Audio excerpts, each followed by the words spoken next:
I think while you can never know a single intention for an artwork, what Faye did reveal about this work is that she was trying to relay the physical geography of southern Alberta, where she's born, which is the blood reserve and the Kainai community.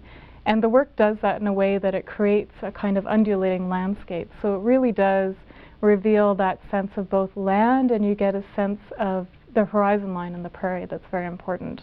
And with this sense of physical geography, she also is interested in how that geography in and of itself relates to her own personal memory of being raised in that community, and how the landscape has really come to be directly identified with her work, both in the material choices that she makes, the colors, and the use of very spare materials, which you could relate to the expansiveness of the prairies itself.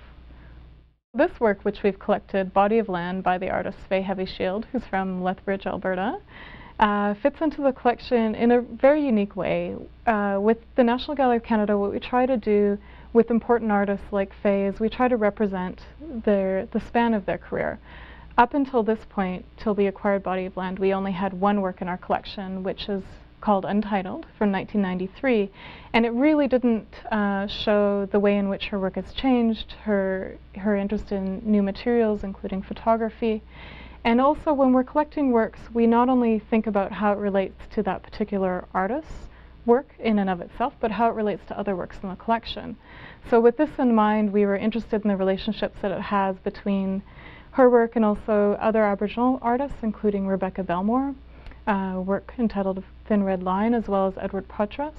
And both of those artists as well emerged at the same time as Faye HeavyShield in the late 80s and early 90s. And Faye's work, because of her very spare use of materials, also resonates on an aesthetic level with artists who became associated with the minimalist movement. But where her work is different than the minimalists is it's highly personal, it's narrative, and it's handmade, so it's not made with things that are mass-produced.